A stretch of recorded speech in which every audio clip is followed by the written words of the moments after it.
Welcome to the Tom Nelson podcast. I have Malcolm Roberts here. And Malcolm, could you tell us a little bit about yourself, please? I was born in India in 1955 for a Welsh father and Australian mother. Then I stayed in India with my family until about the age of 7, and then moved to Australia because they wanted to give me a better education. So I've moved around quite a lot in Australia as a child and as an adult. After high school, I went to university and studied mining engineering and got an honours degree in that. And then I decided I better go and learn something. So, Tom, then I worked as an underground coalface miner, where I'd worked during summer vacations from university. And that was really very, very useful to me. And one of the things that people, I know you'll get onto the topic of climate later. So one of the things that's very important for me is engineers apply what scientists find. Scientists go and find the raw knowledge, the basic material and cause and effect. And then we as engineers apply that. Now, I didn't work much as an engineer because I wanted to get into management, and I love the leadership. But nonetheless, that's the way I was trained. And engineers understand the scientific process because they have to apply the science. So they check that before they apply it. And the other thing about engineers is that if we make a mistake, someone can die. So if a bridge collapses after a civil engineer has designed it, then the civil engineer is liable. And as a mining engineer, I was taught about atmospheric gases, including carbon dioxide. And it was all pretty basic stuff to me. And then after graduation, when I was working as a miner, I'd go to night school, or sometimes if I was working night shift, go to day school, technical college, and get a more practical understanding of atmospheric gases and other aspects of mining. So I have that under my belt. Then I worked as a miner for a few years, and then Australians have, because we're tucked way down under, Tom, Australians have a desire to travel. You know, the rest of the world's somewhere else. We're only, tiny proportion of the world's population, 26 million out of, 8 billion? So we're a tiny proportion, and we know that there are significant other countries in the world that influence us. And so most of us do a lot of traveling. So I wanted to go to the United States because the United States mining conditions, even though we looked largely to Britain, American mining conditions were similar to Australia's. We use mostly American equipment underground in Australia and in the open cuts. And so I went and worked in America. I worked for Peabody Coal Company, or Energy Company as it is now, and Consolidation Coal Company. I loved America, and I spent 15 months going broke, just traveling through all 50 of your states, learning about the country. I was fascinated. I love Americans. I don't think much of your government, whether it's Republican or Democrat. They've sold you out, just as our country, just as our governments have. Canadian governments have also done that, New Zealand governments. But nonetheless, I loved America. I traveled through all 50 states. I learned a lot about your country. And then I sold my car, bought a plane ticket home. And then I worked as an engineer for a little while I was getting my statutory qualifications. Then I became a mine manager. And I really loved becoming a mine manager. And then I got tired of the bean counters in the company. I was employed in one of the biggest coal companies in Australia. I got tired of the bean counters calling the shots because they didn't really know what they were doing. So I decided if you can't beat them, join them. So I did an MBA at the University of Chicago. I met my wife there. I was going to stay in the States. I had a number of job offers, and a very, very exciting opportunity came up to lead the development of a radically new underground coal mine in Australia. So I took that. My wife and I came back. My wife's American. Then we worked for a few years there, and I got tired of the way that consortium was led by an American company that didn't have the president of the company didn't have practical experience, didn't know what he was doing. And I could see where that was going. And so I left, formed a consulting company, and my wife and I consulted overseas, America, New Zealand, lectured various places around the world, focused on leadership and improving performance. Then I spent 12 months actually turning around a fairly complicated mine in New Zealand, and that was challenging. But we made big difference there. But my head was down. And I was into the mine. So I didn't really pay much attention to what was going on around me, but I learned, but that was 2005. So after early 2006, I came back to Australia, and I was told that carbon dioxide is a killer gas. It's going to destroy the planet. It's going to fry us all. And I thought, this is crap. So, then I thought, who's little old me to think that, go against thousands of politicians and thousands of scientists and all these eminent people that we're told about. But it didn't sit right. So someone called me up and said, would I help him? Viv Forbes, I don't know if you know Viv, but he's gone around the world now. He's in his 80s. He's been a very strong fighter for freedom. And he's a geologist, so he's a scientist. He's developed coal mines, so he's a miner. And above all, he's a farmer. So he understands the way nature works. And he's very, very intelligent, and he can put things together. And he's been a fighter for freedom ever since he was about 20. So he's had 60 years of this, and he just sniffed a complete crock. So he said, would I help him pursue this? So I did. All I was doing was helping him write articles. But for me, I've got to get the data before I open my mouth. So I pursued the science, and I realized it was all rubbish. And so then I started putting the science out in the open and inviting people to challenge me. The best form of scrutiny, and no one would. A couple of trolls did, but when you just simply say, well, here's the facts, here are the facts, and where's your evidence, they run away. So anyway, then I started, that led me to the United Nations, driving this scam and climate scam. And that led me to understanding the United Nations and how corrupt and incompetent and dishonest it is. And then that led me to understanding what drove the formation of the United Nations and what drives the UN agenda right now. So I started getting immersed in that. It was all voluntary. And then after about 12 months, I thought, what am I doing? Why am I doing this? And I realized, I sat down and just took a few minutes, and I realized, number one was to protect freedom. That's what this issue is about. Climate has got nothing to do with the environment. It's got nothing to do with climate. It is all about destroying human freedom to control people. We can talk about that later. So protect freedom. The second one was restore scientific integrity. I mean, if we look around, things like phones and iPods and all the rest of it, our cars, our buildings, all come from science. And that's come in the only thing unprecedented in the last 150 years is nothing to do with climate is unprecedented, but the remarkable development of human society and civilization, particularly our material wealth, that has come at enormous speed. It's come at lightning speed from about 1850 onwards. And it's increased our longevity, it's increased our ease, our comfort, our safety, our security, our options, our choices, our opportunity to travel, engage with each other. Everything has just been startlingly impressive about humanity in the last 170 years. We had a few disturbances around the 1970s, 1960s because technology marched ahead of our knowledge of the environment. We did have some genuine environmental issues, but science fixed them as well. And we are better off now. Our environment is better protected than it was before industrialization. That's quite clear, and we can talk more about that. So the second one was to restore scientific integrity, because it's absolutely essential. If you don't have integrity in science, bridges fall down and you don't get progress. Then the third one was to protect the environment, because I could see what was happening with the climate con. It was actually destroying the environment, the impacts of that erroneous beliefs. The fourth one was to protect our economy, because at its core, climate, the allegations, the climate alarmism is about controlling people, and it's about controlling energy. And that means economic disaster. And we can see that it's happening around the world right now, in the Western world. And China and other countries that are using our secret for success, our strategies for success, and using the cheapest form of energy available, are rocketing ahead of us. And the last of the aims I realized I was pursuing was to restore some spiritual connection with nature. Because these lunatics in the United Nations and some of the large corporations who are benefiting and pushing climate alarm, they're essentially saying that this planet around us, this speck in the universe, is controlled by humans. And it's absolute bullshit. And it's dangerous bullshit. I believe there's a spirit. I believe that spirit guides us. I won't say he, I'll say she.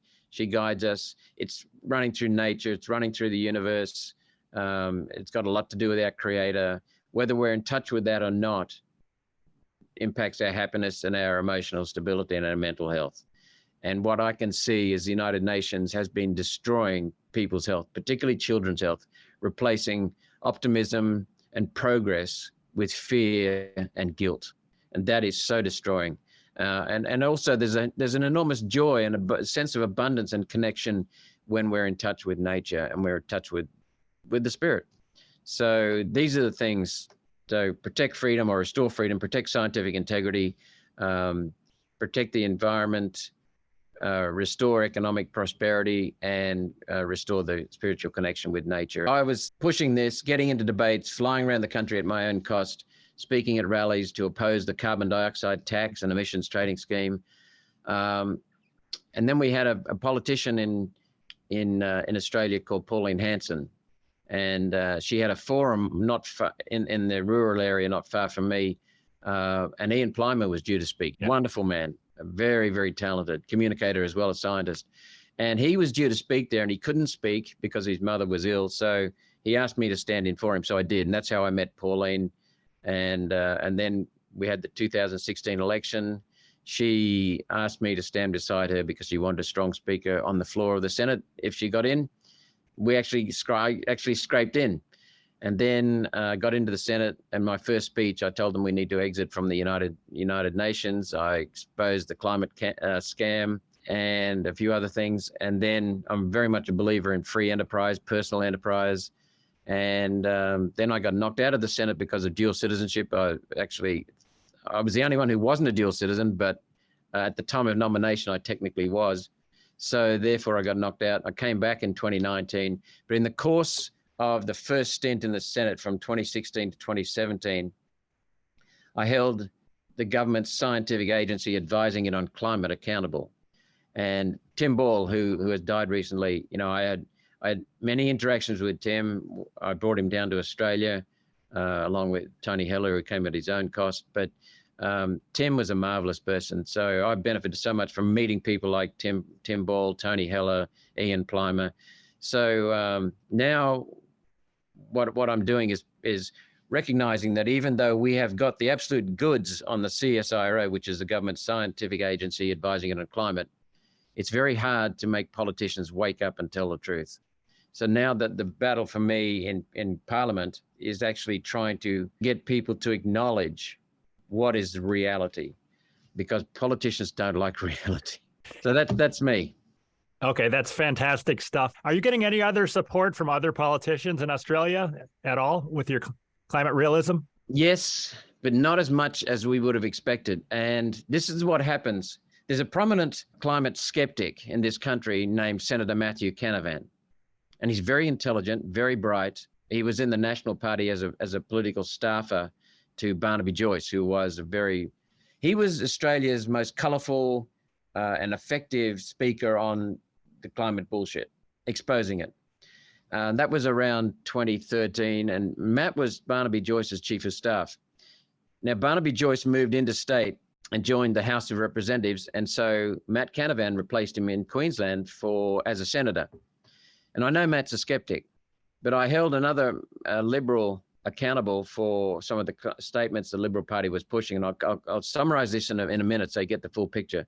But when I met Ian MacDonald in an office here in Brisbane, he showed me a speech from Senator Canavan, who I knew was a skeptic. And he was saying in his speech in 2015 that we need to cut carbon dioxide from human activity because of the climate. So what had happened, I believe, is that Matt was looking for cabinet appointment. Barnaby Joyce was looking for cabinet appointment under a woke Prime Minister, Malcolm Turnbull, who was dishonest about climate. And so they toned down their skepticism and actually embraced subsidies for inefficient and destructive and unreliable and unsafe wind and solar systems, which are generation. Also then had to talk about how we need to cut carbon dioxide. So they flipped. And when people flip, the most important damage they do, if it's not honest, is that they endorse the opposition view. So the reason for saying that is the Liberal Party, which is supposed to be the Conservative Party, but it's gone woke, in this country, just like the Conservatives in Canada were until Pierre Poilievre took over, just like the Republicans, the rhinos in America, just like some of the Tories in Britain. The Liberal Party was at least 60% climate skeptics in the early 2000s, probably more like 90%. Now they're pushing the same policies from the UN that the Labor Party is pushing. And yet there are many people in the Liberal Party and the National Party who form a coalition that support what I'm doing, but they won't say so publicly. So I don't really have support, and they won't stand up in the Senate floor. But there are some. There's Alex Antic, there's Gerard Rennick, Matt Canavan now, because I've been exposing what he did in flipping. He's now coming back to talking as a conservative and also as a climate realist. And for a while there, Matt would speak in Canberra as a climate alarmist and go to central Queensland, where the coal miners' votes are, and speak as a climate realist. When I pointed that out, he's now much more consistent, but he's not embraced it completely. But he is coming back to telling the truth. Now, the Labor Party, which is a socialist party, a bit like your Democrats and just as lost, they have a number of people. They used to be the Workers' Party, Tom. So they have a small number of people who are remnants from the old Labor Party, which was a very good party. It was socialist, but at least it had the workers' needs in mind. And so there are some Labor senators and MPs who still hark back to the old days when they supported workers. They know that this climate alarmism is crap. And so I can speak very strongly against climate alarmism in the Senate, get no support other than from Pauline Hanson and a couple of Liberals. And when it comes to the vote, get only Pauline's support. And then I can walk outside and the Labor Party people will be patting me on the back saying, keep going, keep going. You know, so to answer your question, there is no strong support outwardly, publicly, or politically, but there is very strong support morally and emotionally and personally. But these people subjugate themselves to the party and they vote according to what the power brokers tell them. And the power brokers in the Labor Party, the Socialists, and the Liberal Nationals, who are also now socialists and woke, both support the international agenda. So the Liberals now, despite the previous election in 2019, that's right. The Liberals were in government and they came out and said they opposed 2050 net zero from the United Nations. And they smashed the Labor Party. The Labor Party was expected to win. They smashed the Labor Party on that issue, and the Liberals sneaked home and won government again. Then within months of winning government, they adopted 2050 net zero. So, I mean, this is how dishonest the whole thing is. So, yeah, we get a lot of personal support, but not much political support because they're gutless. How about the voters in Australia? What % of them are eager to give up their cars and stop eating meat and pay carbon taxes? Very, very few, but most of them are asleep. An increasing number, thanks to COVID. COVID has been a gross mismanagement of people's lives, of people's resources, of taxpayer funds. And people are now starting to wake up. They're really attuned to what the United Nations and World Economic Forum have been doing with COVID and the lies and deceit from both sides of politics in this country, which work together on COVID mismanagement to control people. So as a result of COVID, many, many people are awake. Now, I have a very good friend, Paul Evans, who was in the Galileo movement with me. We were volunteers exposing the climate scam. And he joined me as one of my staff when I was in the Senate from 2016 to 2017. And he said back in 2013, 2014, he said, you know, we're really facing an uphill battle here. It's hard to change the narrative when we got the mouthpiece media involved and pushing the climate alarmism.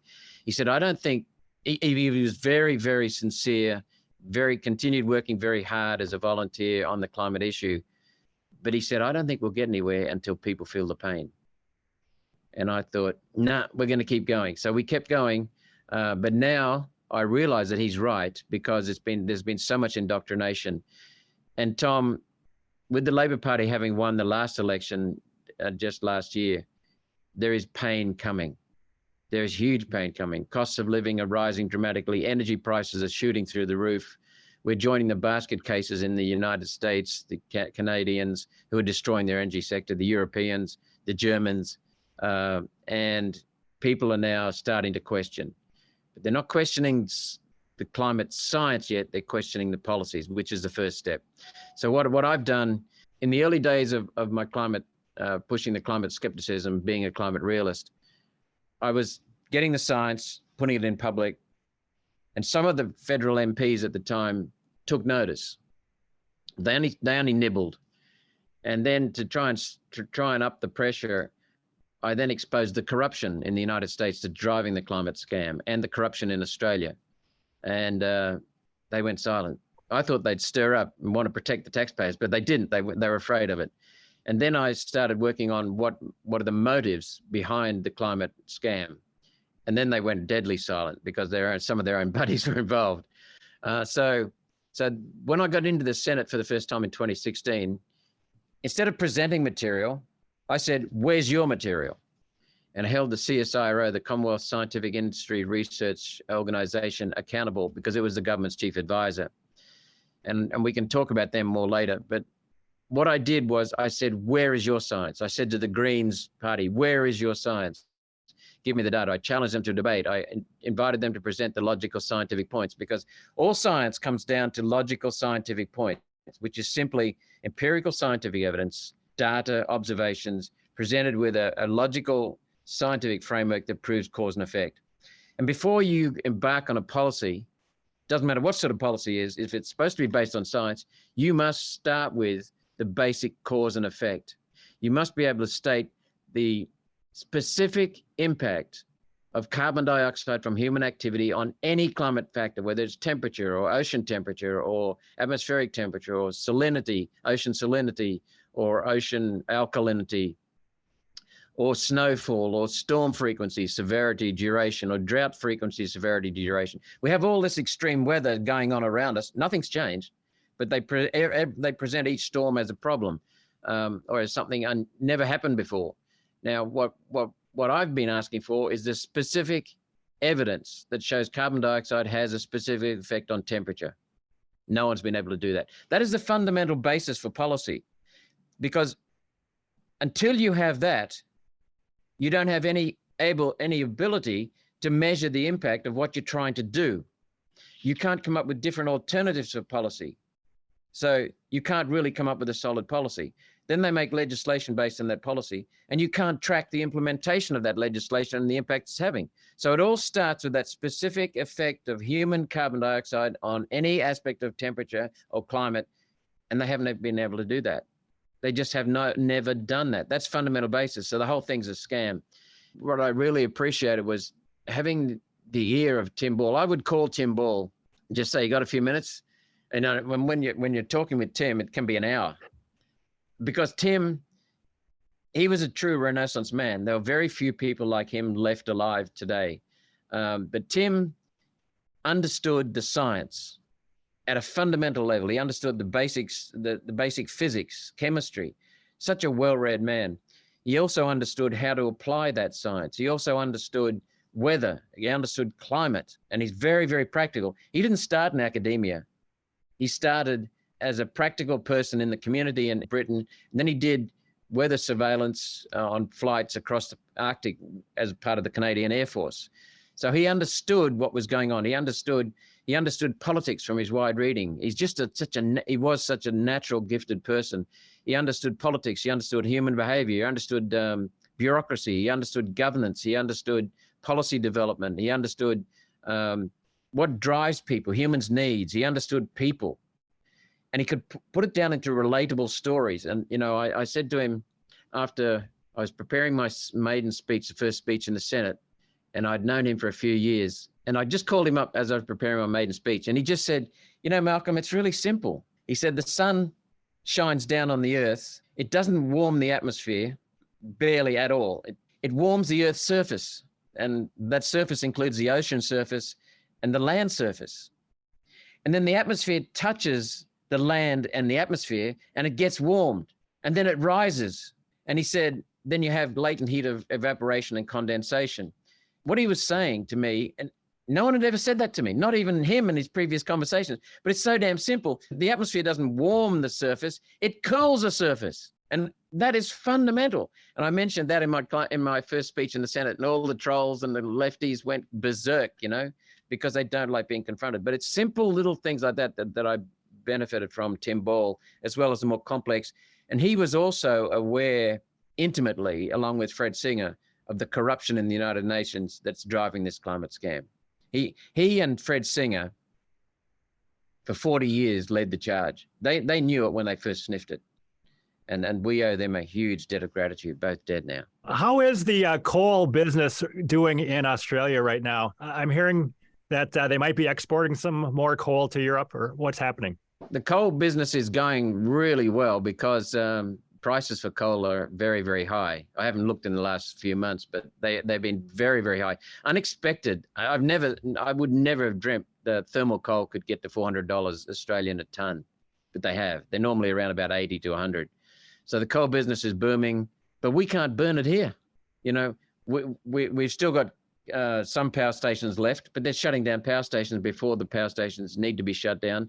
So we can export our coking coal, our met coal, and our thermal coal to other countries and help them develop wind turbines, which they sell back to us at subsidized prices, raise our electricity prices, destroy our manufacturing, and export that to China. So we export our coal, thermal and met, to China.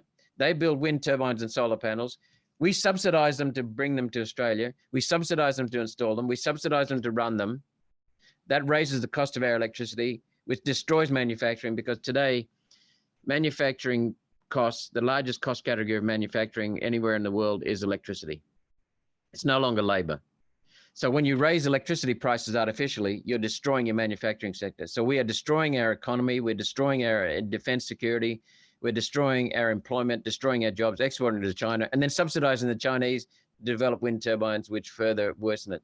And the environmental destruction of solar panels and wind turbines adds another dimension. And people are just so unaware of that.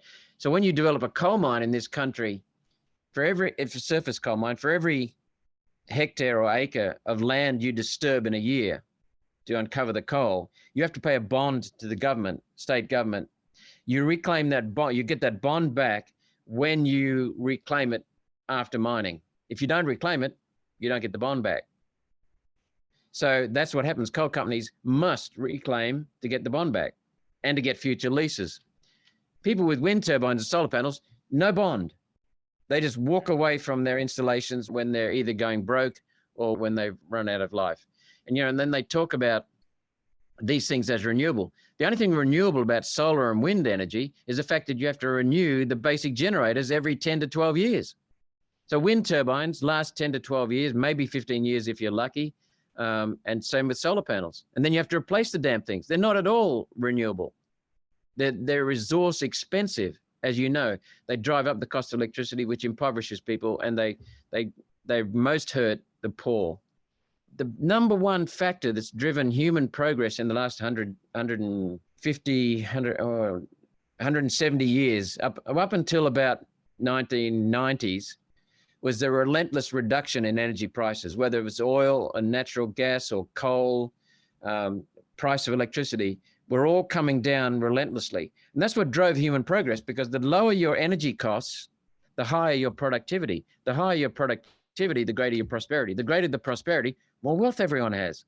What we've done in the 1990s under a conservative government led by John Howard and John Anderson, we reversed that decrease in electricity prices, and we started accelerating prices artificially by subsidizing inefficient, unreliable, dangerous solar and wind, and shutting down coal, and not even talking about nuclear. So, I mean, this is a pathway to insanity and economic. We're economic kamikaze pilots, committing suicide economically. Do you think blackouts are coming then in Australia as they try to run the economy? Without a doubt. Yeah. Without a doubt. They're realizing now that the sun doesn't shine at night, and so we can't get solar power during the night.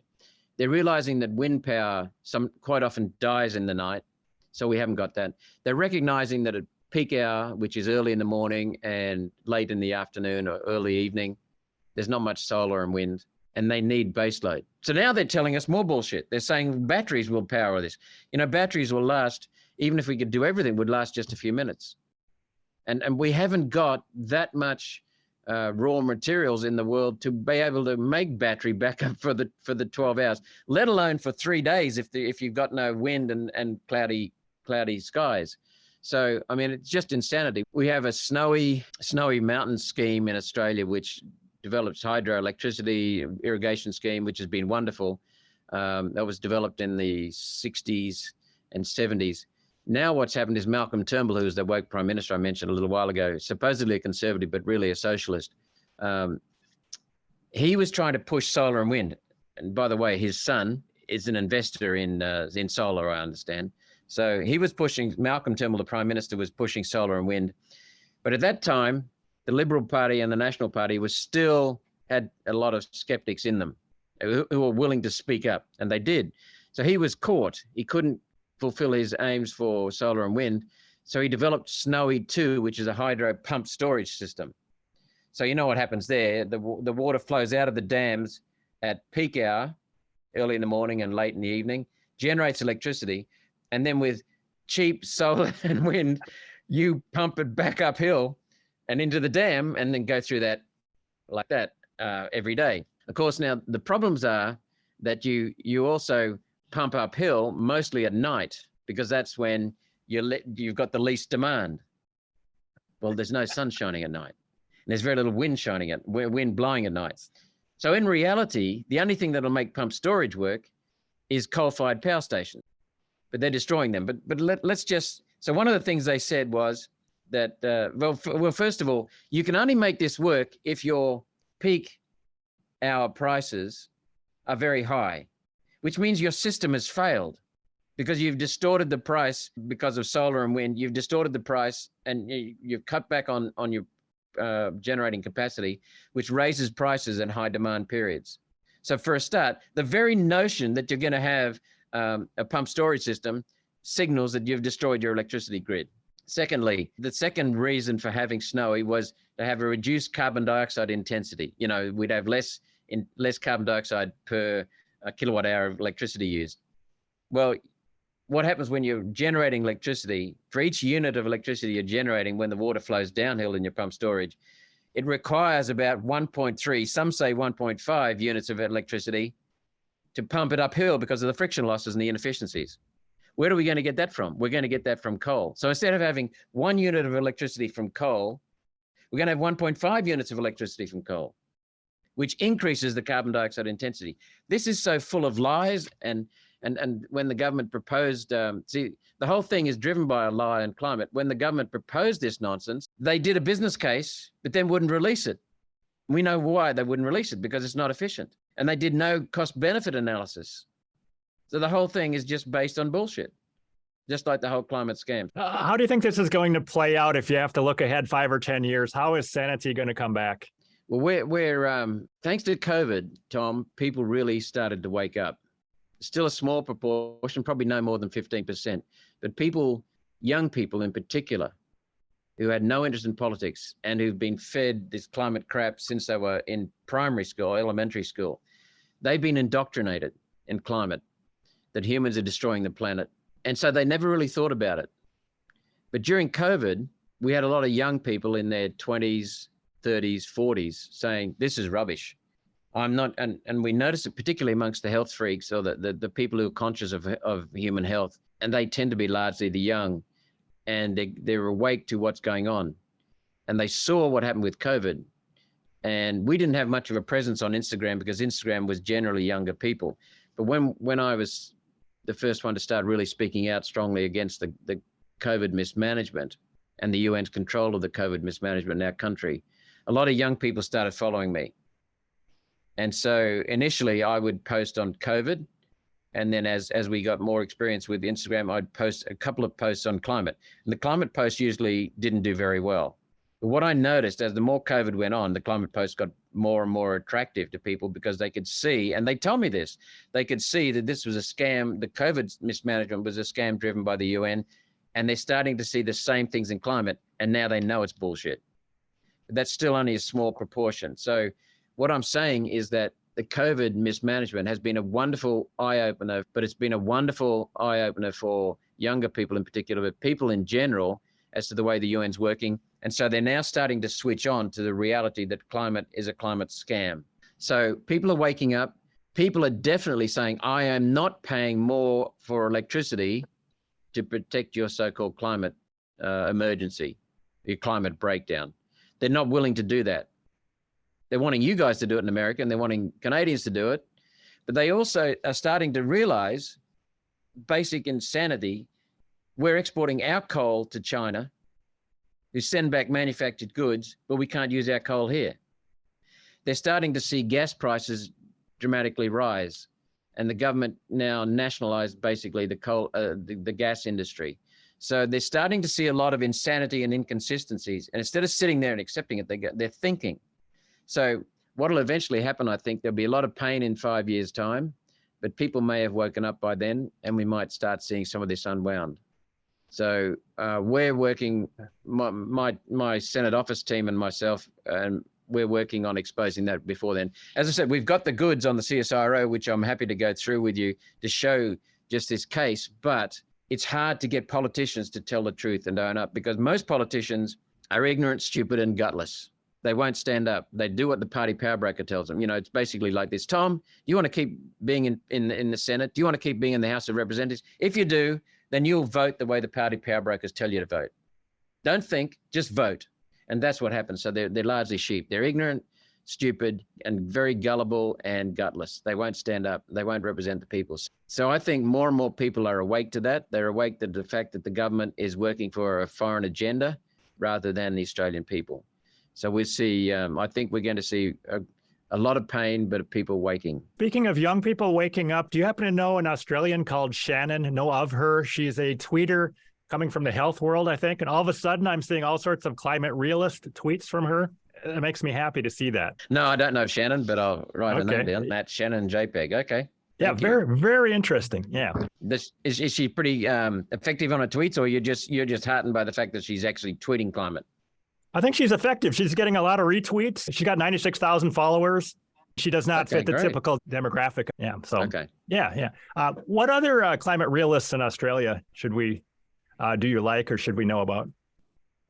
Well, there's Ian Plimer, you know him. I've got to acknowledge someone who's been dead a few years now, and that's Bob Carter. Professor Bob Carter did amazing work. There's William Kinnenmont. There's Mark Morano. He's very well liked here. There's Tony Heller, but they're Americans. I'd have to put together a list for you. I'm happy to do that later. But we've also got people like Jim Simpson and Mike Elliott. Jim comes from a marketing background. Mike Elliott comes from a technical background in electronics, and they're very effective. They run the climate realists of 5 Dock in Sydney, a suburb of Sydney.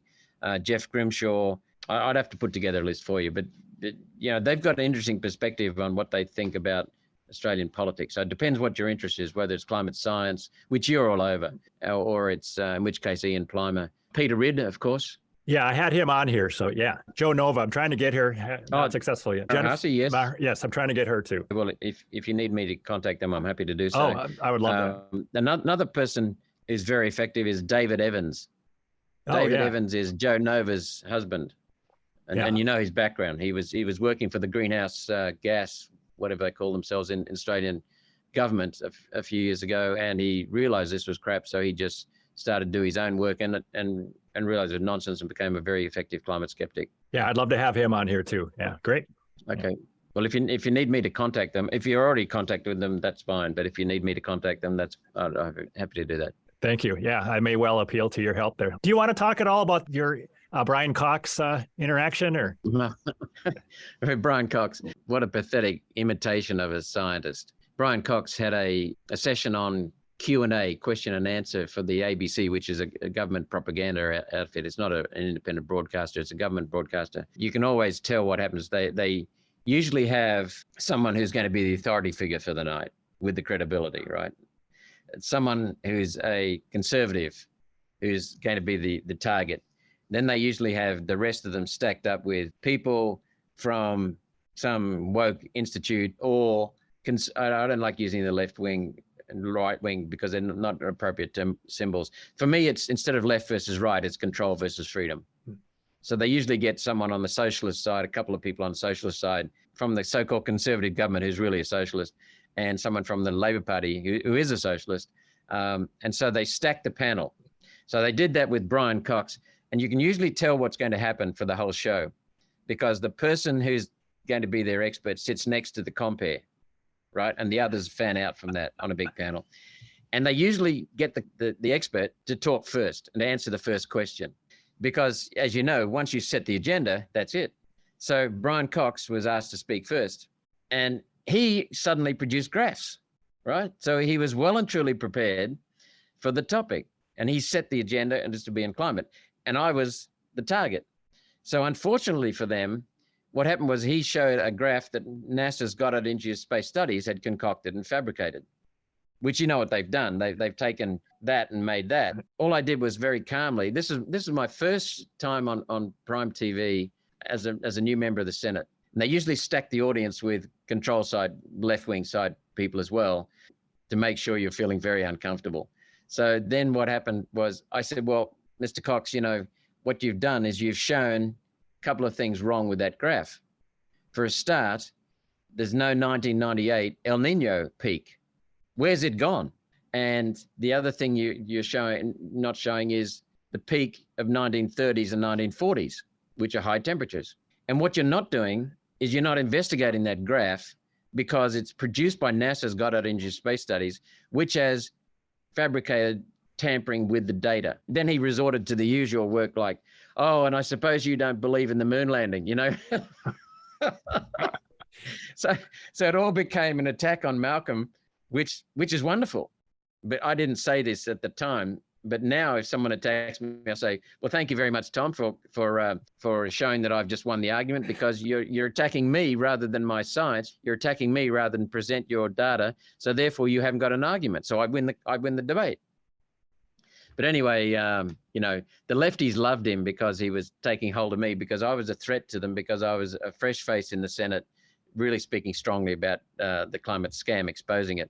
So yeah, it was just like that. One day when I get around to it, I'll have to take every statement that he made in that and present the reality. So, but you know, there's little time. So that was my introduction to the world of the mouthpiece media. Now, in the Australian media right now, would they let you get on there and talk at all about this or not?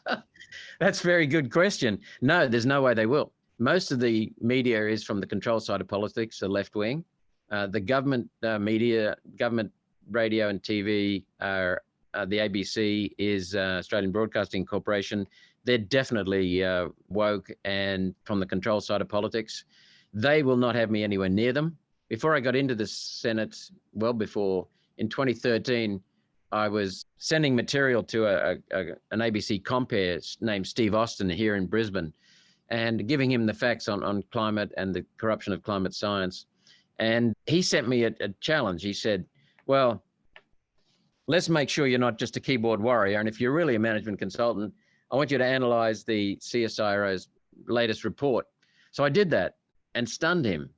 And I came back with 850 pages of material, 22 different appendices, but the report itself was short. It was only about 20 pages. And so I called him up one day and said, I'd like to come and see you because I've got that report ready and fully referenced and everything. And he was stunned when we met in the studio. He was absolutely stunned. He said, I will read this. It's going to take me a while. It'll take me a couple of weeks, but I'll be back in touch with you.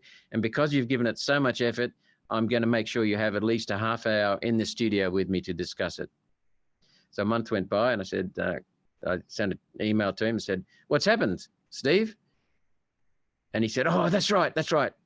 Yeah, I'll get back to you. So another month went by and I said, I haven't heard from you. Oh, that's right. I'll read it because I made a promise, didn't I? So I'll get you. Then the third, I think it was 3 times I reminded him and then he finally set the time. So here I am walking into the studio and before him is a notorious climate misrepresenter called Dr. Carl. He speaks bullshit, you know, but he pretends to be an expert and he's very emotional. And anyway, he's a very good entertainer, but he speaks crap. So anyway, they made sure that he had a segment on climate before me. So the audience was well and truly primed. Then I went in there for a brief 10 minutes and I had 2 people standing on either side, big guy standing, and I'm a little guy, standing beside me No intimidation, of course. So that's my half an hour got melted down to 10 minutes of biased interviews. And that's a really telling message, because Steve Austin is one of the ABC's better interviewers. He's fairly neutral, but even he had to succumb to that. So I've also seen, we've got Rupert Murdoch owns Fox News in America. He owns Sky News in Australia. It used to be somewhat freedom side of politics, right wing, but even the evening segments, which were freedom side, are now somewhat woke in places. One of their producers told me that she saw my name on a list of people not to appear on Sky News. Because what happens is, I was on the first couple of weeks of my time in the Senate in 2016 with no media experience. I was on the ABC programs, 3 flagship programs: Landline, it doesn't mean anything to you, Insiders, and Q&A, as I told you. And they were all to try and knock me off, and they didn't. So when they tried to embarrass me and failed, they then were very wary of me. And I even had their, what was her name? She was a top compere, Amarici. Anyway, she was going at me pretty hard on TV, and I was just calm, and I just responded to her questions with facts. Sometimes halfway through, she'd cut me off and go to the next question. And then when she asked me, when I answered the next question, I'd just say, well, Emma, that's right, Emma Alberici. I said, Emma, let's come back to the previous question, because I didn't quite finish answering that. So I was very, very calm, and she was notorious for being fairly aggressive. And at the end of the show, Tom, you could see her. She just went, anything else you'd like to say, go to it. And I talked for about 2 minutes. So, so long as you stay respectful, have the facts, eventually they either stop or they give you an opportunity. But I've rarely been on the ABC since then. I've rarely been on Sky News. I won't be on the left, Channel 9, Channel 7. So that's just the way the mouthpiece media is owned by the same people pushing and benefiting from the climate scam. So they're not going to have someone on who's speaking. Even Murdoch is somewhat controlled. After the COVID scam, I understand they tried to get rid of Tucker Carlson. That backfired on him. He's got the best ratings in America, I understand. I'd like to talk about the CSIRO, the Commonwealth Scientific and Industry Research Organization, which is a government entity that was formed, I think, in the 1940s to be the scientific agency for the government. This is what has been supposedly advising the federal government on climate policy, both the Labor Party and the Greens Party coalition government and the Liberal Nationals when they're in power. So when I first got into the Senate, before I was sworn in, Tom, I drafted a letter to the CSIRO's chief executive. I didn't know if I could do it or not, but I thought I'm going to give it a go. The moment I was sworn in as a senator, I officially became senator, I raced up to my office, signed the letter, and off it went. We didn't hear back from them. So 2 days before the due date that I gave them, my deadline for them to give a presentation in my office to me on climate science and the need to cut carbon dioxide, and I'll tell you more about the details in a minute, we hadn't heard from them. So I got one of my staff to call them. And the CSIRO said, yes, we'll be there. Okay. The next day, the day after they told me they'd be there, and the day before they were due to be there, they sent a message saying, we're not coming. So I got hold of the minister, the secretary, if you like, and another member of the Senate. And the CSIRO then said, well, we can give a presentation to you, but not tomorrow. Well, let's set a date. And there's nowhere they could accommodate a date with me. In Canberra, which is where they're headquartered, where they're based, and their climate science team is in Canberra, which is also where the Senate is. So eventually I pinned them down to a day in Sydney in a Qantas airport lounge. And they gave us a presentation. And I said, the topic of the presentation is, I want the empirical scientific evidence that shows that carbon dioxide from human activity is a danger. And I want you to present your science. And another very useful colleague on climate skepticism in this country is Peter Bobroff. Now, he's a very quiet person, but he is a phenomenal intellect. He's got an Order of Australia medal, which is equivalent of a knighthood for services to research. But the guy is just a phenomenal intellect, but more importantly, no ego, unemotional, just very, very calm and objective. Anyway, so here we are in Sydney listening to the CSIRO, and the CSIRO has been referred to by ministers on both sides of politics as the agency that has given them the evidence that they need to push climate policies and energy policies. Okay. So I'm sitting there and we started off the meeting and I said, I'd like to record this. Oh, no, you can't record it. Oh, no, why not? It'll only be for internal use for our own assessment so we can go back and make sure we haven't misunderstood. They had no choice. They let us record it. And we honored that. We didn't spread it around. But during the course of their presentation, I said to them, so why are you guys saying that that carbon dioxide from human activity is a danger? And they said to me, no, we've never said that. Oh, really? The politicians tell us you have said that to them. Oh, no, you better go and ask the politicians about that one. So we learned that carbon dioxide from human activity is not a danger. Oh, that the CSIRO has never said that. I also held the chief scientist accountable, and I met with the chief scientist. And the chief scientist, there was only a meter between us across a small table in the science minister's office, and the science minister, Senator Dinas, was there. And the chief scientist was, I think he's an engineer, electrical engineer at the time, Dr. Alan Finkel. He'd been running around the country saying, we've got to cut human carbon dioxide, we've got to shut power stations, all this kind of stuff, you know. So, okay, chief scientist, away you go. So he started on a monologue, and he was speaking complete crap. And after 20 minutes, Peter Bobroff was with me, and he just asked a very simple, sensible question. And I'll always remember this. The chief scientist looked at me and said, I'm not a climate scientist and I don't understand it. And I went, wow. So I said, okay, well, what we need to do now is have a proper discussion on climate science. So I want to set a time and a date in which you can come and give me a presentation on the climate science, and we can have a genuine discussion. That was agreed to. The date was set. And as we were finishing off the little meeting, the chief scientist said to me, can I bring a scientist? I said, you can bring anyone you want. We don't care who it is, just bring anyone you want. So that date was set.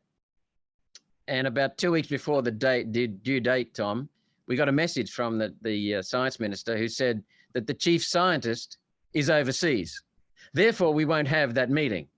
Now, the man came back and he was not due to be overseas for the rest of his life. So I would have thought that they'd set a meeting. But instead, what they chose to do was set a second meeting with the CSIRO. So the CSIRO, and by the way, in the first meeting we had with the CSIRO, after 48 years of research on climate science, the government's top agency on climate science presented us with one paper on temperatures, one paper, and one paper on carbon dioxide. The paper on temperatures was by Marcotte, 2013. You familiar? I am. Yeah, I am. Complete crap, right? And Steve McIntyre destroyed that paper within 2 weeks, so much so that the lead author, Marcotte himself, admitted publicly that the 20th century temperature stack that they relied on for their paper cannot be relied upon. What did he say? It's not robust. And so we questioned them on Marcotte and absolutely destroyed their Marcotte paper, completely crushed it. So much so that they effectively withdrew it. They never referred to it again. Wow. But what it showed us was that they didn't understand Marcotte paper himself. They didn't understand the scrutiny had been put under and it had failed. They did not do due diligence on the paper. They just gave us a piece of crap. The paper on carbon dioxide was by Harry's, 2001. I don't know if you're familiar with that. Don't know that one. It's complete rubbish. Again, Peter Bobroff tore that to shreds in front of them. Just dismantled it. Anyway, what we learned from the second presentation was that they admitted to me that their acting chief climate scientist was sitting next to me, and he looked at me and said, today's temperatures are not unprecedented. The way this climate change started in this country was unprecedented global warming. It was all about warming and nothing else. We were told it was unprecedented, unusual and ongoing and highly damaging in the future. And here he is telling me that the temperatures are not unprecedented. So that's the second thing we learned. Then they made and they presented another paper called Le Cavalier 2017. It was their sole paper on temperatures. Again, to replace Marcotte, right?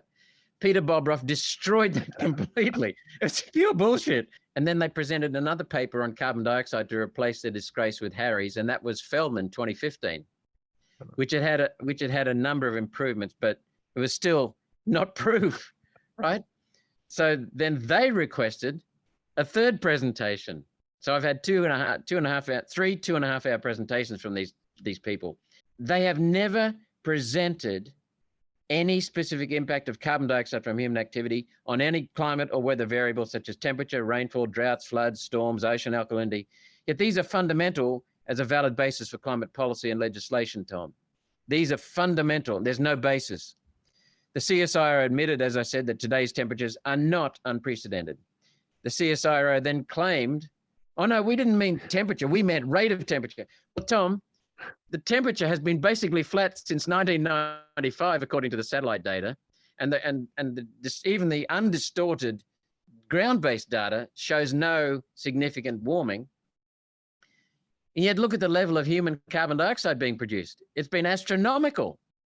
And we see that the longest period of temperature trend in the last 160 years was the 40 years of slight cooling from 1936 to 1976, at a time when the Second World War and the post-war economic boom drove massive increases in human output of carbon dioxide. And we had a cooling. We know that in this country, temperatures in Australia today are cooler than in the 1880s and 1890s. But the Bureau of Meteorology, our corrupt government entity, weather meteorological office, only releases the temperatures from 1910 onwards, and 1910 was the lowest temperature we've ever had for many, many years. So they omit the high temperatures and start with the low temperatures, and then they distort the temperatures so that what appears to be a cooling in some weather stations has been magnified into modified into a warming. So their claim of unprecedented rate of temperature rise doesn't stack up empirically. They never once presented any logical scientific points, which means empirical scientific evidence, data, observations, within a logical scientific framework that proves cause and effect. Not once did they do that. They went to models, computerized models, erroneous, unvalidated, all unvalidated. The first question was about danger. Present me with the empirical evidence showing there's a danger, which they failed to do. The second one was about show us anything at all, unprecedented in climate, anything, and show us that it was caused by carbon dioxide from human activity. Failed. Third one, we said, look, let's make it really easy. This was in Senate estimates now. Sorry, this Senate estimates, which is not one of the 3 hearings. We said, all we want is statistically significant empirical evidence that shows there's been a change in climate. Anything you want. And they failed to do that. They cannot show that there's temperatures changed significantly, statistically significant way. They cannot show drought has changed in a statistically significant way. So therefore, there's not even any change, let alone attribute the cause to human carbon dioxide. They initially, as I said, relied upon one discredited erroneous paper on temperature, which we knew was discredited. Globally, we've known it's discredited since 2013. That's what our scientific agencies talked about. They admitted during our cross-examination that they'd never done due diligence on the papers they gave to us. They'd never done due diligence on the data they relied upon from external agencies. They showed very little understanding of the evidence of the papers they gave us. They will not hold politicians and journalists accountable who misrepresent climate. And they also misled the parliament. So that's what we've got as so-called scientists. There's something else. Oh, that's right. This is significant for people in America and people globally because, now I'm not bragging when I say this, but I do repeat it a lot because Tim Ball said to me that I'm the only politician or member of Congress that has cross-examined the government science agency on climate anywhere in the world. Now, people like Ted Cruz and a few other congressmen in America have had Senate hearings and had raised a few questions, but no one has pursued relentlessly their scientific agency. No one. That's not to puff out my chest and say, look at me, how good I am. That is to say, all of these politicians in Congresses, parliaments around the world have not done their job. It's been a mass political movement, a media movement orchestrated by the United Nations, not based on science. Nowhere, I can say this very confidently because I've analyzed every IPCC report until, I haven't done the latest one, number 6, but up until then I've done them all. And I've talked to someone who is scientific, and she's read the sixth report, and there's nothing there. Never once has the IPCC presented any evidence, as you know. Never once. They rely upon lies and models, failed, unvalidated, erroneous models. No agency anywhere in the world. I've held Gavin Schmidt accountable in writing as a senator. For, yeah, you laugh when I mention his name. I do laugh. I do. We challenged him with his NASA's Goddard Institute of Space Studies corruption of the climate of the temperature data around Iceland. In the course of the conversation, he let slip something that we knew and you know. There's one database of Earth-based, ground-based measurements, temperature measurements. The rest are fabricated off that. NASA's is the same. NOAA's is the same. This one is the same. HADCRUT is the same. They're all based upon the GHCN, and they're all corrupt.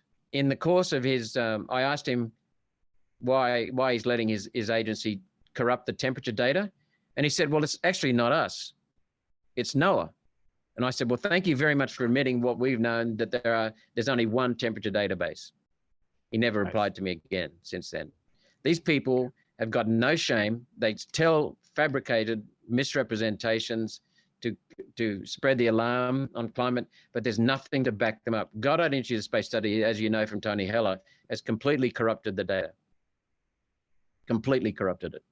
And they've even, under James Hanson, I believe, they've even created measurements in the Arctic where there's never been a measurement station. So what I'm showing is that there's never been anyone who's analyzed, who's pursued and held accountable a government science agency until I've come along. The CSIRO that I've held accountable has been one of the prominent contributors to the IPCC reports, and they haven't got any evidence, none at all. Then what we see is, okay, well, what's driven it? I made a submission recently to the Senate inquiry into the climate change bill that the current government has just put in place. There are a few, 4 attachments in particular that are short. They're only 2 pages each, but they explain what's going on. I've summarized what the CSIRO has done and what I've done with the Bureau of Meteorology in one attachment, attachment 2. But I go through a point in attachment 1. So I said there's been no scientific evidence, so let's have a look at where it's sourced. This climate scam has been sourced in politics, and it's been driven in politics. So we need to go back now to John Howard and John Anderson in 1997. They were supposed conservatives. They were supposed skeptics on climate. But John Howard wanted to comply with, his government wanted to comply with the United Nations 1997 Kyoto Protocol. So they said publicly they would not sign it. And Australia and America were the 2 countries, major countries, that did not sign it until 2007 in the case of Australia. So John Howard said he wouldn't sign it, but he said he would comply with it. So he had a problem, because to comply with the UN's Kyoto Protocol, you have to shut down power stations, manufacturing plants, cars, agriculture, etc. You have to just shut down some of that. So what he did was, first of all, he introduced the renewable energy target, which mandates the use of solar and wind. That has dramatically increased the cost of electricity in this country. He introduced it at 2% renewable energy target. It's now around about 43%. Okay, it's not at 43%, but that's the target. It's at somewhere in the high 20s. That has gutted our electricity sector. John Howard came out 2 years ago saying that he regrets that. He was also the first federal party, not the socialists. He was the first party. His was the first party to have a policy calling for an emissions trading scheme. John Howard's leadership, carbon dioxide tax. Then he also had a problem, because to comply with the UN's Kyoto Protocol and shut down power stations and reduce the production of carbon dioxide, the public would have been in revolt because they weren't ready for it back in 1997. So what his government did was they did a deal with the United Nations whereby they agreed to stop the clearing of farmers' land, because that could be a sink. So you get the idea. Instead of shutting production, they will stop the clearing, which can absorb more carbon dioxide. The UN bought that.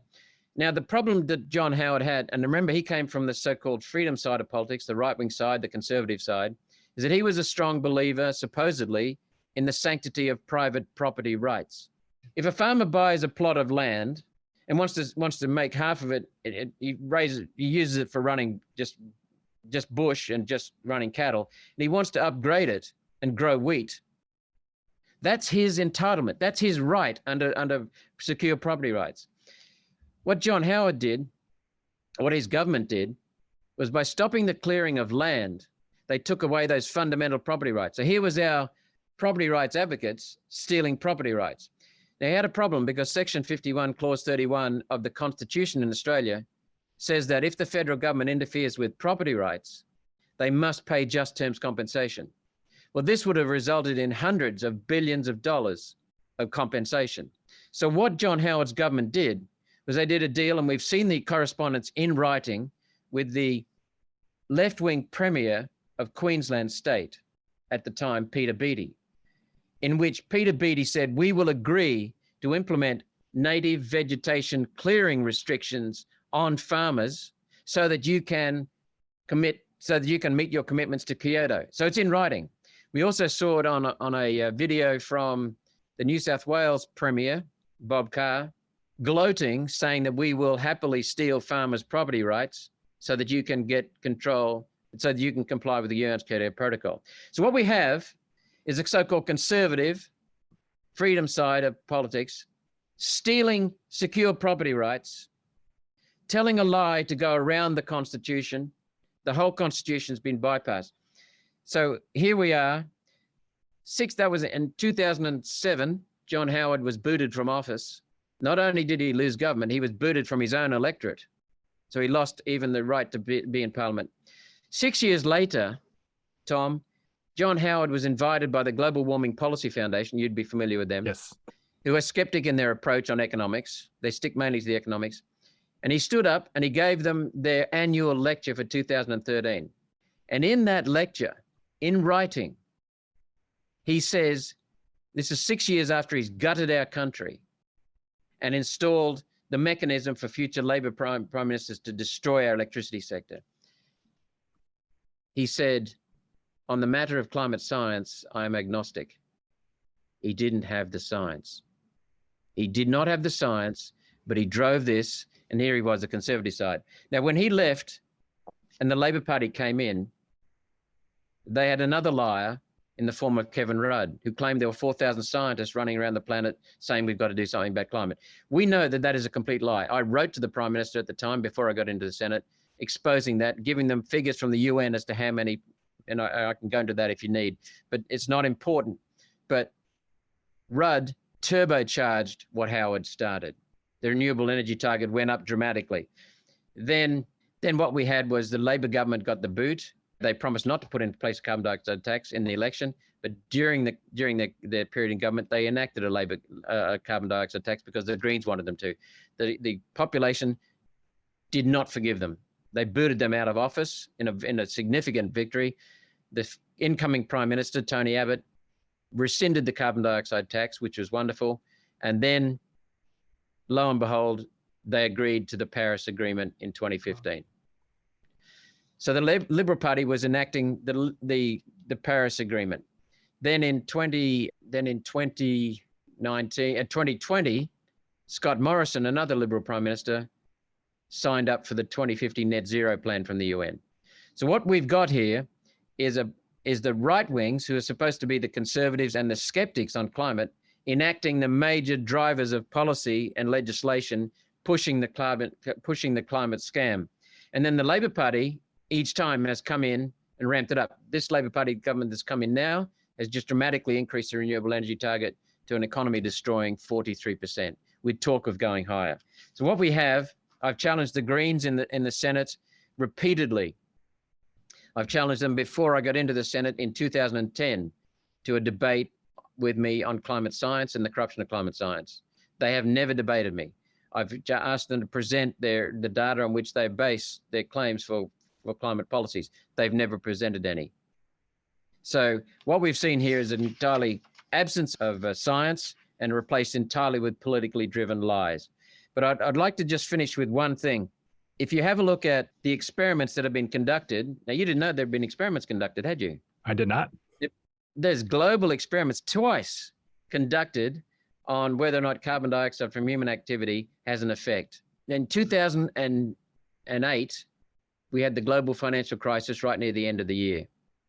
In 2009, we had a dramatic, almost a depression, but it was a severe recession worldwide. Now, Australia didn't suffer because our economy didn't go into recession because we kept exporting minerals.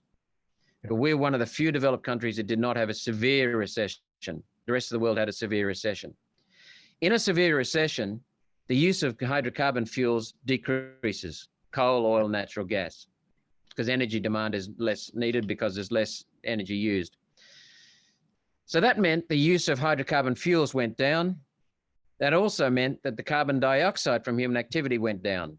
So I know you know the answer to this question. What happened to the level of carbon dioxide in the atmosphere? It kept increasing. Yeah. Not only did it not decrease, it kept increasing. In 2020, we had a global recession, almost a depression due to the COVID restrictions. Again, a dishonest UN-driven COVID restrictions.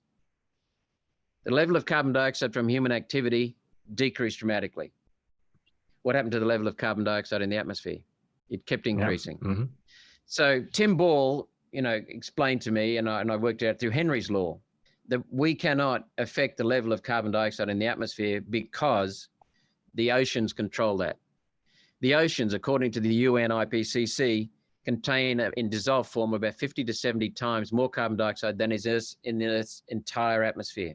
Slight changes in temperature of the oceans lead to either release of carbon dioxide or absorption of carbon dioxide. If the ocean's cool, it absorbs. If the ocean's warm, it releases carbon dioxide. We see that in the annual temperature rise. Even though it's rising overall, the carbon dioxide cycle shows a cyclical pattern annually based upon the areas of ocean surface exposed in the southern hemisphere versus northern hemisphere, and also to do with the vegetation in the northern hemisphere being deciduous. So what we've seen is that proof that human carbon dioxide will not affect the level of carbon dioxide in the atmosphere. So what that means is that it doesn't matter if we gut our industry, we will make no difference to the level of carbon dioxide in the atmosphere. That's if you assume that the temperature depends upon the level of carbon dioxide in the atmosphere. There's never been any proof of that at all.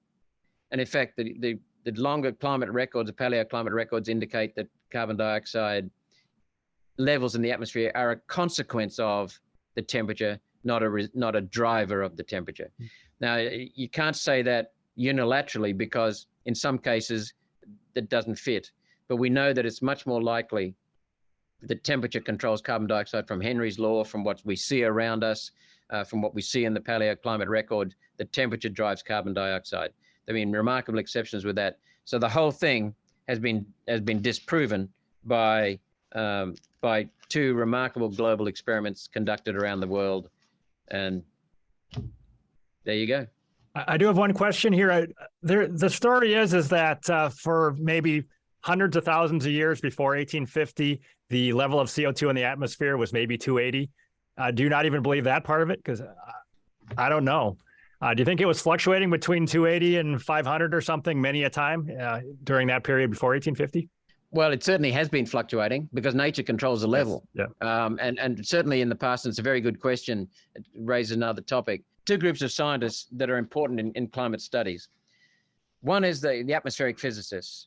Okay, we accept that. And meteorologists, we accept all that.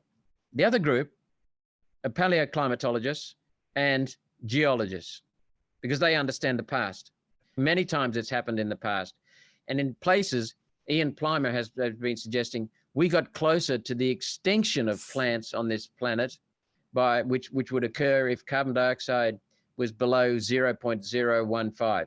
I don't use parts per million because the current level of carbon dioxide is 0.04, a little bit above that. 0.04 demonstrates the core point about carbon dioxide. It is a colorless, odorless, tasteless, non-toxic, essential to life trace gas. It is a trace gas because there's bugger all of it. When we say 0.04%, it conveys accurately what it is. When we say 400 parts per million, it sounds, oh my God, that's a huge amount. Well, it's not. So it has been fluctuating many times in the past. I don't know if you're familiar with Ernst George Beck, the German scientist. Okay, he went back through the chemical.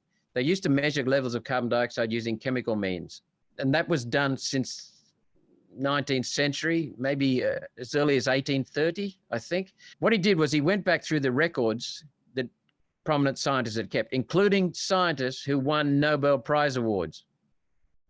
And he shows that before industrialization, or early in industrialization, I can't remember the year, 1840, 1860, something like that, the level of carbon dioxide in the atmosphere was measured at around about 0.06, 50% higher than today, before massive industrialization.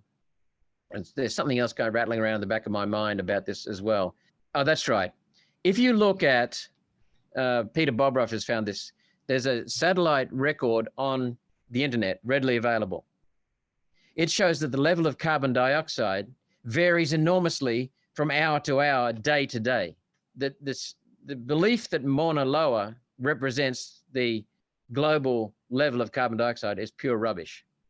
Because, and then we also find that the highest level of concentration of CO2 is above the Amazon. Go and work that one out. Yet, you know, we're told trees absorb carbon dioxide and produce oxygen. So above the Amazon rainforest, we have the highest levels of carbon dioxide, but it varies so much around the world. But you're right, the CO2, Ernst George Beck showed enormous fluctuation in carbon dioxide levels measured by very accurate means for over 100 years. So I'd also like, just while I'm at it, I just remembered something new that I've got.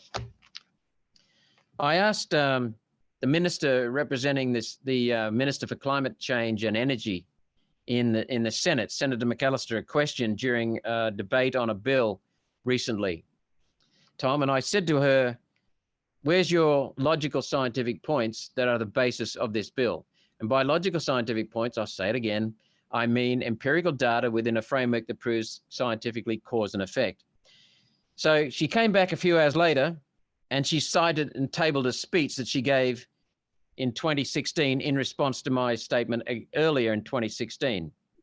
Remember, this is her tabling it on the her speech from Monday, the 21st of November, 2016 was tabled in the debate in September, on the 8th of September in committee. She said, quote, in that speech, here are the 20 most cited peer-reviewed papers about climate change and its effects. Okay, that was her way of conveying evidence to me. Wait for it, Tom. Compiled, she said, by Thomson Reuters. And these papers, quote, that expressed a view on climate change.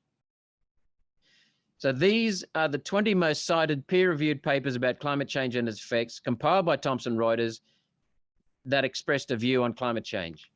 So I'll just read three. Tell me what's wrong with this. This is an illustrated sample of the titles of the papers she provided. Biological response to climate change on a tropical mountain. Second paper, predicting the impacts of climate change on the distribution of species. Third one, ecological responses to recent climate change. These are not demonstrating cause and effect. They're not even discussing effects. They're not even discussing causes. They're purely effects, in some cases, predicted impacts. So it's complete rubbish. She gave me 20 papers plus another 5, which she listed separately. There they are. There are her 25 papers. So let's go through some of the data on this. I've read all the 20 papers plus the 5 additional ones she cited. There's none that contains logical scientific points proving that carbon dioxide from human activity has any effect on any climate factor. Nothing. Many of the cited papers do not discuss human causation of climate variability. One paper specifically questions whether climate variability is due to humans or is natural. 11 of the 20 papers and 3 of the additional 5 papers rely on numerical models, not empirical scientific evidence. Another paper reinforces natural drivers and oscillations driving climate variability and admits that climate drivers are poorly understood and questions whether human activity drives climate. None of the papers, this minister pushing an energy gutting bill contains logical scientific points, providing the empirical scientific evidence proving that carbon dioxide from human activity affects climate, any climate factor such as temperature. So I've exposed the CSIRO over a number of years. This is the very latest that we've got from our government, complete crap. To me, it's just completely mind-blowing that this scam is still alive 35 years after James Hanson was sweating there in the Senate. The evidence is so flimsy, non-existent. But you're hoping it's going to die soon, right? Yeah, well, we'll make sure it does. You've seen this? I have not seen that, no. That's Agenda 21 for those who can't read it. That summit, Rio de Janeiro Declaration. That's when Marie Strong, you're familiar with Marie Strong? Yes, yeah. Yep. Okay. Marie Strong is the fabricator, the concoctor of this climate scam. We know that. It all comes back to Marie Strong. Marie Strong got government agencies around the world involved in that. Marie Strong was an exceptionally intelligent person, but he was also a crook, and he was basically a criminal. And he was an exceptional networker. He was able to pull people together, twist their arms, and do things that no one else could. And Marie Strong had two aims. He publicly stated these aims. One was to put in place an unelected socialist global governance, and the other was to deindustrialize Western civilization. Deindustrialize Western civilization. The Earth Summit is something he orchestrated in Rio de Janeiro, the meeting in 1992 in Brazil. He introduced Agenda 21. Agenda 21 stands for 21st Century Global Governance. This is his blueprint for global governance.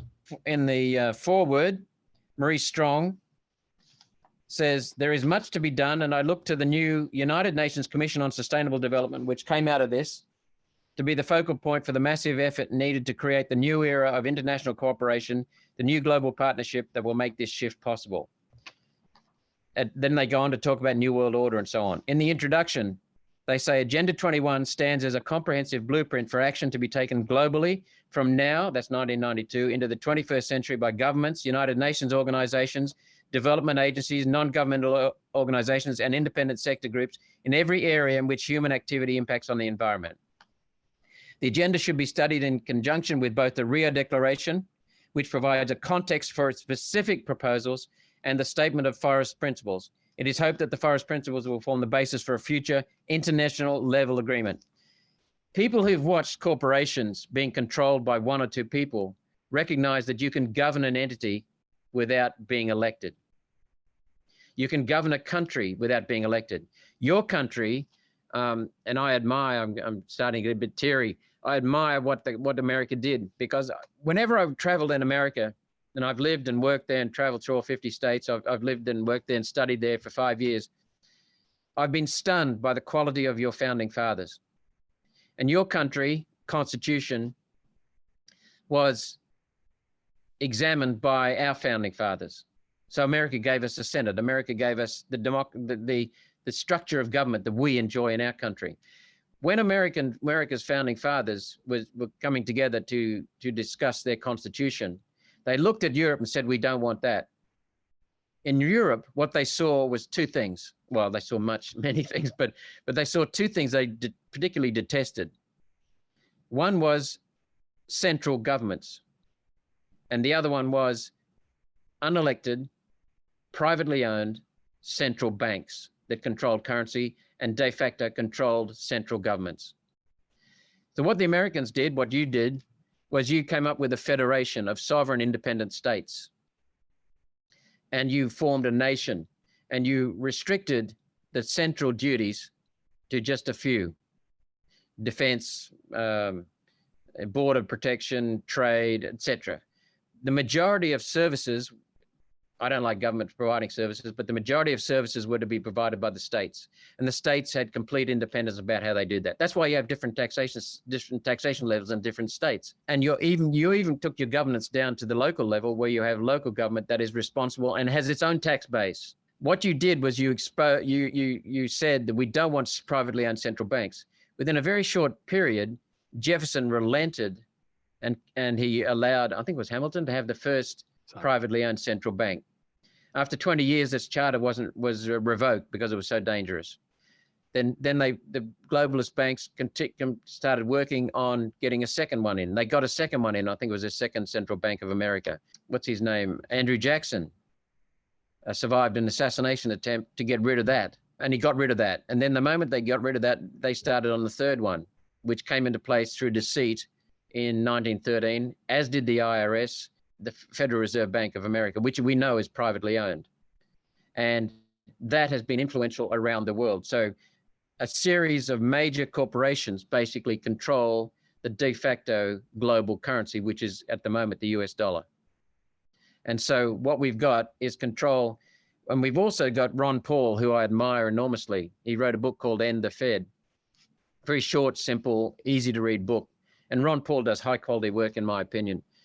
He said that every major recession, every major war since 1913 is directly attributable to the United States Federal Reserve. What has happened, and I think there are signs of it happening at the moment, is that the Federal Reserve Bank floods the joint with money. People invest over the limit, over their capacity. They then jack up interest rates, contract the money supply, and people foreclose and they take the assets. This is the way the Federal Reserve Bank has been working for the corporations who own them against the wishes of the United States people. So what we've got is those same corporations, BlackRock, Vanguard, developed the UN to be their globalist predators. The UN puts this in. We've also got the World Economic Forum, which was formed in 1971, which is pushing the same globalist agenda. In 2018, we got an alliance formed between the United Nations and the World Economic Forum. We've also got the World Wildlife Fund, which is an activist organization that is trying to shut down beef, trying to shut down coal. It's trying to shut down energy in your country and in our country. And it is working very hard to shut down the beef industry in your country. So you asked about beef, energy, property. This is what's happening. It's a coordinated campaign. The Club of Rome has been pushing the bullshit that humans are greedy, rapacious, uncaring, irresponsible, and need to be controlled and stopped. The agenda, Tom, is about control and about wealth transfer. What they want to do, they're talking now about electric cars. What they want is no cars. Yes. Electric cars are prohibitively expensive. Physics tells us that they will always be expensive because of their consumption of resources and energy in their manufacture. Huge. They're blights on the atmosphere, on the environment when it comes to disposing of them when they're finished. We've got a perfectly good system with internal combustion. It causes minimal pollution in form of sulfur dioxide, nitrous oxides, particulates. Carbon dioxide that's produced is not a problem at all. Water vapor that comes out of an exhaust pipe is not a problem at all. And so what we've got is entities that want to control humans. They want us to go on to electric vehicles, which would be prohibitively expensive for most people. Most people won't be able to afford them. They'll have to rely on public transport control. You've got California and other lunatic areas in the world. We've got our capital territory and your equivalent of DC now legislating that electric vehicles will be sold after a certain period. So we've got that. We've got control of our water supply in this country to farmers has been stolen by overseas interest as a result of the John Howard Agreement bringing in a Water Act. One of the primary purposes of the Water Act was to comply with international agreements. What the hell are we doing putting something like that in legislation in our country? We've got property rights being stolen. So they're now controlling more of agriculture. So they're controlling our food supply. They're controlling our water supply. They're controlling our energy supply because of 2050 net zero. They're gutting our electricity. So what they're after is not different energy. They're after minimal energy and control of energy. Everything about the United Nations, when you peer below the surface, is about controlling people. Everything about the World Economic Forum is about controlling people. The World Economic Forum has been pushing a digital identity, social credit system. It's been pushing what do they call them, central bank digital currencies. Yes. Yep. These are all about controlling. Henry Kissinger said, if you can control food, if you can control currency, if you can control energy, you control the people. They're well on the way. They do control currency. They're well on the way to controlling energy. They're well on the way to controlling food. They're well on the way to controlling something Kissinger didn't even raise. And he was a strong globalist. He was a sellout to your country. They're well on the way to controlling people's identity and through electronic means, controlling what we can and can't do. The World Economic Forum is even Yuval Harari, who's an advisor to Klaus Schwab, has even lauded the benefits of implanting humans with chips. I mean, these people are just lunatics, but this is highly dangerous. That's why we come back to the start of this discussion. My aims were to protect freedom, restore scientific integrity, protect the natural environment, protect our economic environment, and restore the spiritual connection with nature. These bastards are wanting to take us away. It's up to people like you and me to make sure we get it back. Okay, fantastic. Any other points you'd like to make? No, I think that's about it. I better get back to work now. Oh, this is great stuff. So I really appreciate you taking all this time, and I can't wait to get this up online and let people comment on it. But thank you very much. Let me know when it comes up, please, Tom. And thank you so much for what you're doing, because the mouthpiece media is owned by the global predators, the BlackRocks, the Vanguards, and their buddies.